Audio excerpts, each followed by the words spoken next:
So friend, शुरू करते हैं आज की वीडियो। यहाँ पर ये बोल रहा है कि तुम बिना मांगी सलाह क्यों देते रहते हो। तो यहाँ पर किसी को आदत है सबको बिना मांगी सलाह देता रहता है। तो यहाँ पर इससे कह रहा है कि why do you keep giving unsolicited advice. Unsolicited advice का मतलब होता है बिना मांगी सलाह। Why do you keep giving unsolicited advice, यानी तुम बिना मांगी सलाह क्यों देते रहते हो। जब मुझे आपकी राय चाहिए होगी मैं मांग लूंगा, यानी पूछ लूंगा जब मुझे तुम्हारी राय चाहिए होगी। तो इसे इंग्लिश में बोलेंगे when I need your opinion I will ask for it. When I need your opinion I will ask for it, यानी जब मुझे आपकी राय चाहिए होगी मैं मांग लूंगा, पूछ लूंगा।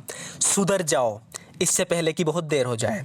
सो फ्रेंड्स, जब भी आपको किसी से कहना हो कि सुधर जाओ तो आप बोलना है मेंड योर वेज। इसका मतलब होता है कि सुधर जाओ। Mend your ways before it's too late. Before it's too late यानी कि इससे पहले कि बहुत देर हो जाए। Mend your ways before it's too late, यानी सुधर जाओ इससे पहले कि बहुत देर हो जाए। जितनी जल्दी हो सके सुधर जाओ। इसे इंग्लिश में बोलेंगे mend your ways as soon as possible. Mend your ways as soon as possible, यानी जितनी जल्दी हो सके सुधर जाओ। Mend your ways as soon as possible. हालात सुधर रहे हैं। यहाँ पर हालात बिगड़ गए थे लेकिन अब वे दोबारा से सुधरने लगे हैं। तो हम इसे इस तरीके से बोल सकते हैं things are getting back on track. ध्यान रखना, ऑन ट्रैक का यूज़ होगा यहाँ पर। Things are getting back on track, यानी हालात सुधर रहे हैं, पहले जैसे हो रहे हैं। Things are getting back on track. कल सुबह मेरा जॉब इंटरव्यू है। यहाँ पर ये किससे बताना है कि I have a job interview tomorrow morning. I have a job interview tomorrow morning, यानी कल सुबह मेरा एक जॉब इंटरव्यू है।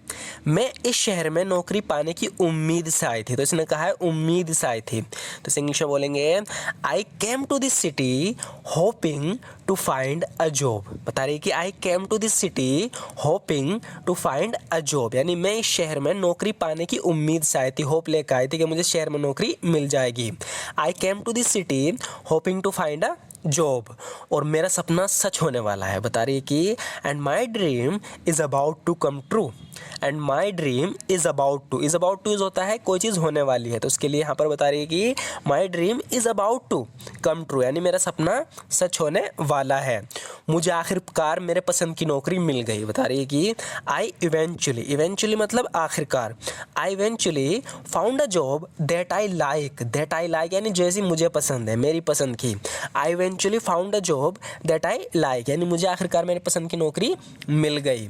आगे बोल रही है कि मुझे कल के इंटरव्यू की तैयारी करनी है। इसे इंग्लिश में बोलेंगे I have got to prepare for my interview tomorrow. I have got to prepare for my interview tomorrow, यानी कल जो मेरा इंटरव्यू है उसकी तैयारी करनी है। ध्यान रहे तुम मुझे सुबह 10 बजे उठा दो। बता रही है कि मेक श्योर, यानी मेक श्योर करना, सुनिश्चित करना, ध्यान रखना। Make sure you wake me up at 10 AM। 10 AM मतलब सुबह 10 बजे। Make sure you wake me up at 10 AM। ध्यान रहे तुम मुझे सुबह 10 बजे उठा दो। इंटरव्यू कैसा था, तो यहाँ पर इंटरव्यू दिया है तो पूछ रही है कि कैसा रहा इंटरव्यू, कैसा था। How was the interview, how was the interview, इसका मतलब होता है कैसा रहा इंटरव्यू तुम्हारा। हाउ वॉज द इंटरव्यू, क्या इंटरव्यू अच्छा रहा। Did the interview go well, did the interview go well, कह रही है कि क्या इंटरव्यू अच्छा रहा, पास हो गई तुम। Did the interview go well. मैं अपनी नौकरी छोड़ने के बारे में सोच रही हूँ। तो आगे बता रही है कि मैं अपनी नौकरी छोड़ने के बारे में सोच रही हूँ। I am thinking about quitting my job, यानी मैं अपनी नौकरी है जिसे क्विट करने के बारे में सोच रही हूँ। I am thinking about quitting my job. मैं 9 to 5 की नौकरी करके थक गई हूँ, यानी कि जो इसका जो काम है वो 9 से 5 का है। तो बता रही है कि I am tired of working 9 to 5 job. ये जो 9 to 5 जॉब है ना, इसे करके मैं तंग आ गई हूँ, थक गई हूँ। I am tired of working 9 to 5 job. मुझे घर के पास एक पार्ट टाइम जॉब मिल गई। बता रहा है कि आई found a part time job near my home. I found a part time job near my home. तो इस तरीके से अगर मैं बोल रहा हूँ कि मुझे घर के पास एक पार्ट टाइम नौकरी मिल गई तो हम बोलेंगे I found a part time job near my home. मेरी part time job pizza delivery की है। बता रहा है कि my part time job is delivering pizzas.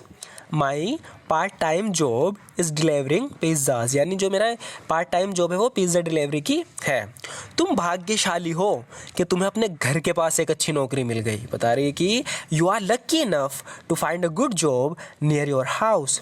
You are lucky enough to find a good job near your house, यानी तुम भाग्यशाली हो कि तुम्हें तुम्हारे घर के पास एक अच्छी नौकरी मिल गई।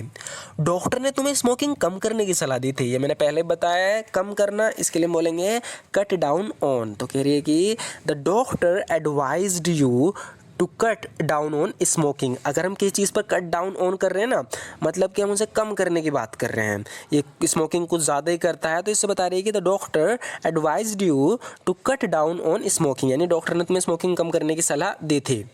उसने हमें मेन गेट पर छोड़ दिया, यानी कोई ने कार में ले गया था, इन्हें कहीं पर ड्रॉप ऑफ किया। तो बता रहा है कि he dropped us off at the main gate, यानी उसने हमें मेन गेट पर छोड़ दिया। He dropped us off at the main gate. मैं जो कहता हूँ उसे करने में तुम्हारा बहुत फ़ायदा होगा। डूइंग वॉट आई से विल ग्रेटली बेनिफिट्स यू। कह रहा है कि डूइंग वॉट आई से विल ग्रेटली बेनिफिट्स यू, यानी जो मैं कहता हूँ उसे करने में तुम्हारा बहुत फ़ायदा होगा, बहुत लाभ होगा। डूइंग वॉट आई से विल ग्रेटली बेनिफिट्स यू। मैंने उससे आने को मना किया था और वो फिर भी आ गया। इसे इंग्लिश में बोलेंगे I told him not to come but he came anyway. I told him not to come but he came anyway, यानी मैंने उससे आने को मना किया था लेकिन वो फिर भी आ गया। यहाँ इतना सन्नाटा क्यों है? इसे इंग्लिश में बोलेंगे वाई सो क्वाइट है। वाई सो क्वाइट है, यानी यहाँ इतना सन्नाटा क्यों है? Y so quite hair. गलती से मैंने तुम्हारे कपड़े पहन लिए। जब हमें इस तरीके से बोलना होता है हम बोलेंगे I put on. Put on का मतलब होता है पहनना, है ना। तो यहाँ पर पुट की सेकंड फॉर्म यूज़ हुई है, लेकिन पुट की सेकंड फॉर्म भी पुट ही होती है, तो इसलिए यहाँ चेंज नहीं होगा। हम बोलेंगे I put on your clothes by mistake, यानी गलती से मैंने तुम्हारे कपड़े पहन लिए। I put on your clothes by mistake.